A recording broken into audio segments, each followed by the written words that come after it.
All right, so in this lesson right here, what I want to do is talk about the selection rollout and all of the different things that we have available in here and how they work. Now, I've already got an editable poly up in the scene right here, so let's go ahead and switch into one of the sub-object modes. We'll go ahead and switch into vertex. Sounds like something good to pick on. And you already know that I can come in here and now select vertices. No reason for me to hound over the fact that you can switch between all the different types and select, because we saw that in the last lesson. But let's take a look at some things that are pretty cool, that I think is pretty cool anyways.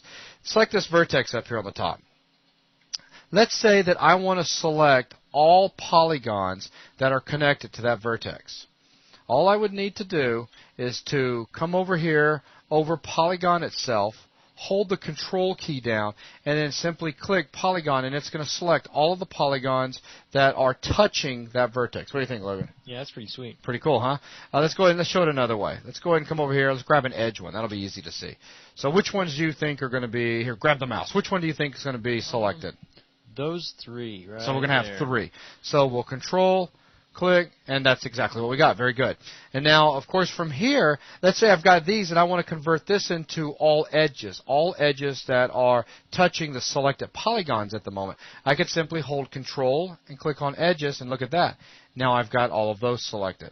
And I could do with whatever, if I wanted to detach it or delete it or whatever, I'm ready to go. If I wanted to convert that into vertices, no problem. Control click, and you'll see now, even though you can see all of the vertices, I can see the ones that are selected right now are just the ones that the edges were actually touching. And you know what?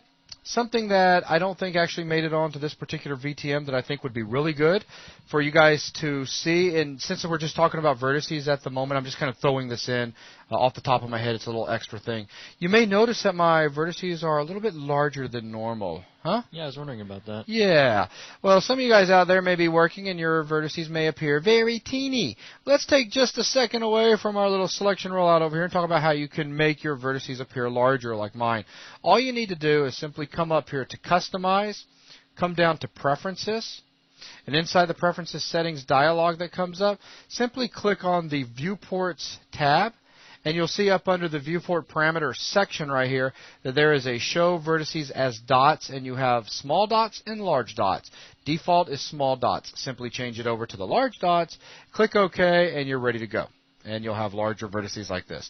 This, just to let you know, though, give you forewarning, when you're doing very tedious modeling with something that's a very dense piece of geometry, you may not be interested in working with large vertices at that point. Just, thought I'd throw that out there.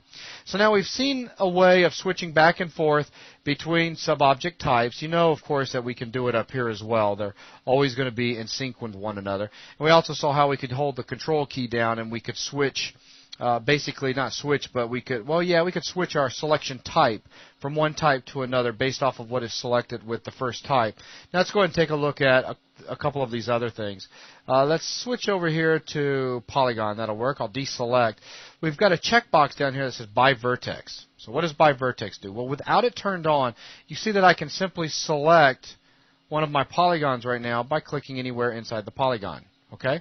If I turn on By Vertex, now what's going to happen is when I move my mouse over one of these polygons, look at the actual cursor's not changing to crosshairs no more. I can't click. I'm clicking right now. I'm trying to select, and it's not letting me.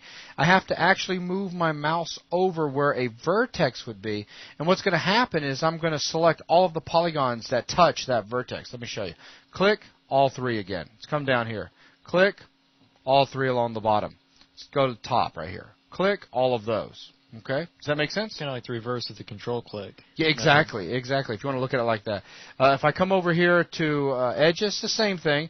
As opposed to having the ability to click on an edge itself, you see I can't. I have to go back to where vertex is. So once I click on where vertex is, it'll select all of the edges that actually touch where that vertex exists. Okay? So that's something interesting and worth noting. Let's go ahead and turn that off. Let's go ahead and switch back over to Polygon again. Let's go ahead and talk about ignore backfacing. So I'll deselect. Let's go ahead and rotate around this right here. Let's say I'm modeling, and when I model, I do a lot of marquee selecting. To me, that's very important. You won't find me just doing single clicks that often. Let's say I just happen to come in here and I marquee select this area right here. Let's take a look at the other side.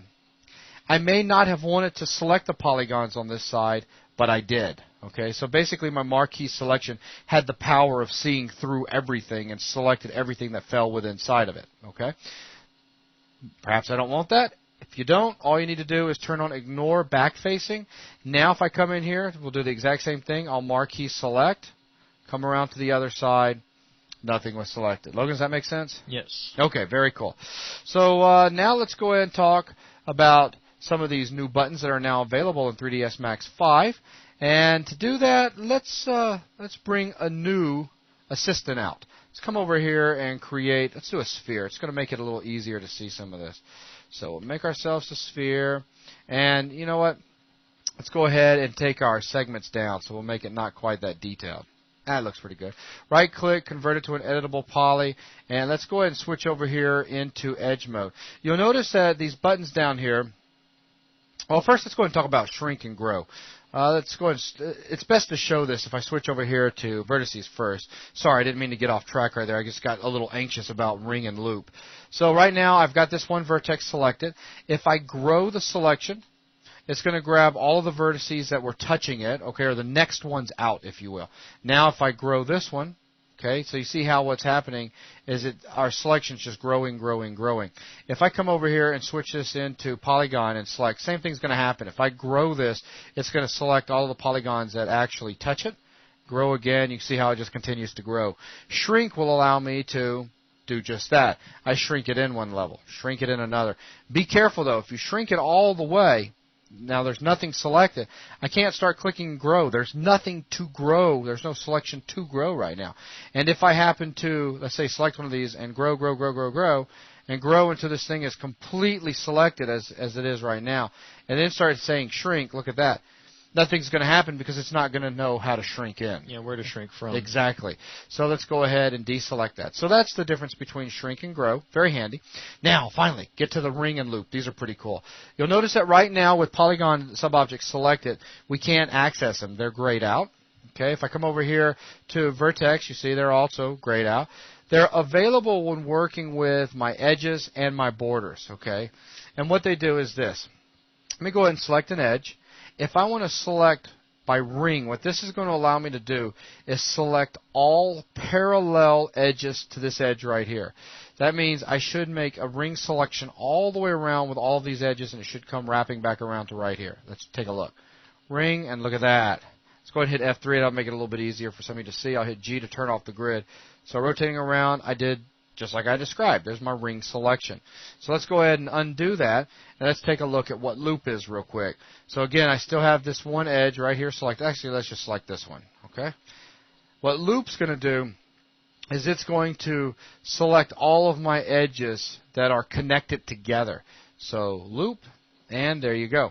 Did, again, just like I said. Okay, so that's doing with loop. That can be really important when doing polygon modeling, and you want to select all of the edges that are connected together that run all the way around a piece of geometry. Simply select one, hit loop, boom, and then you're ready to start scaling it out or chamfering it or doing whatever you may need to do. So ring and loop are very handy selection utilities, if you want to look at it that way, for when dealing with edges and borders as well.